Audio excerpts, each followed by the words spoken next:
Assalamualaikum warahmatullahi wabarakatuh. Kali ini saya, Prof. Andri, akan membahas sistematika proposal tesis kuantitatif ya, seperti apa. Biasanya judul ya, judul itu sudah kita mulai dengan 4 unsur ya. Judul itu diharapkan ada topik atau tema penelitian yang kita bahas, kemudian kelihatan fokusnya di antara topik itu kita mau bahas bagian apanya. Kalau ada solusi yang bisa kita tawarkan, kita tunjukkan kita menggunakan pendekatan apa, berbasis apa. Kemudian lokus, kira-kira lokasi penelitian atau range waktu ya, kira-kira dari tahun berapa sampai tahun berapa data itu dikumpulkan. Nah, jadi itu dari sisi judul ya, dari sisi judul. Setelah ada judul, kita isi bab satu. Nah, di bab satu ini bagian pendahuluan. Kita mulai dari latar belakang. Nah, umumnya latar belakang itu minimal ada 4 unsur juga di penelitian kuantitatif. Yang pertama, Anda jelaskan fenomena yang melatar belakangi penelitian Anda. Mungkin Anda punya kegelisahan atau kegalauan atau keresahan ya berkaitan dengan sesuatu yang menurut Anda tidak pada tempatnya. Ada sesuatu fenomena yang tidak sesuai dengan teori atau tidak sesuai dengan semestinya. Atau sudah dilakukan, tapi kok tidak berhasil. Padahal teorinya mengatakan kalau ini dilakukan, mestinya ada pengaruhnya. Tapi kok nggak berpengaruh gitu ya. Nah, ini menunjukkan ada fenomena yang Anda teliti. Kemudian lengkapi fenomena tersebut dengan bukti adanya masalah ya. Mungkin Anda bisa tambahkan dari hasil penelitian terdahulu, ada prariset ya, atau misalnya dari hasil berita-berita di media, atau ada data statistik yang bisa Anda berikan, misalnya data BPS, data OJK, data BI, data kementerian ya. Nah, itu bisa Anda gunakan untuk menunjukkan bahwa keresahan Anda itu memang ada bukti masalahnya. Nah, itu yang kedua.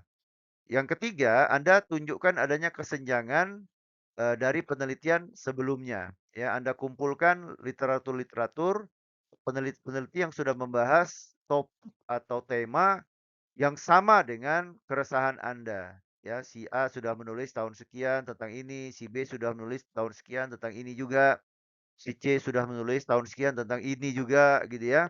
Tapi, gini ya, terkait dengan fokus penelitian Anda belum ada yang bahas. Nah, gitu ya.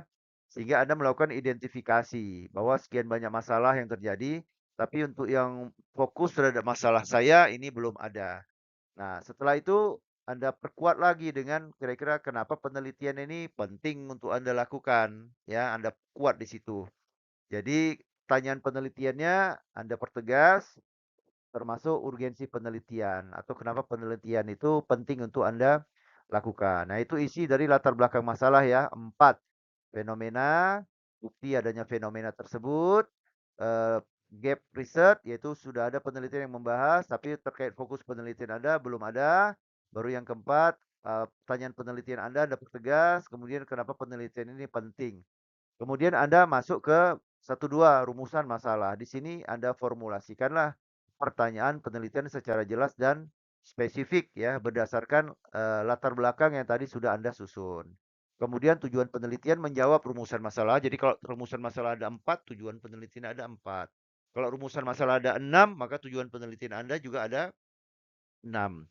Nah, berikutnya manfaat penelitian, baik secara teoritis maupun praktis. Ini harus mampu menunjukkan kontribusi penelitian Anda, ya. Ya, lalu pada bab 2 itu merupakan bagian kerangka teori dan hipotesis penelitian. Karena ini penelitian kuantitatif ya, ada hipotesisnya. Pada kajian teori bagian satu, Anda sajikanlah teori-teori yang mendukung penelitian Anda. Dari grand teorinya apa, middle teorinya apa, apply teorinya apa, ya. Seperti misalnya literasi keuangan syariah, teorinya seperti apa, sikap, kepercayaan, dan keputusan penggunaan produk perbankan syariah, itu seperti apa teorinya.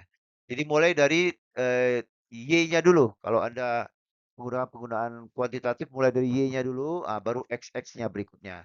Jangan lupa jelaskan definisi dan konsep variabel yang Anda gunakan. Jadi kalau di penelitian Anda 5 variabel, ya 5 variabel itu Anda jelaskan di kajian teori. Kemudian hipotesis penelitian Anda jelaskan. Jadi kalau hipotesis Anda ada 5, ya jelaskanlah yang 5 itu apa saja hipotesisnya. Baru kemudian bikinlah model penelitian. Ya, Anda buat diagramnya. pengaruh atau hubungan antar variabel dalam penelitian Anda. Mungkin Anda ada variabel independen, mungkin ada variabel mediasi, ada dependen, ada moderasi, itu Anda tulis model penelitiannya di 2, 3 ini. Nah, selanjutnya metode penelitian. Ya, Anda tuliskanlah jenis dan pendekatan penelitian Anda. Jelaskan bahwa penelitian Anda kuantitatif dengan pendekatan apa, bisa survei atau data sekunder ya.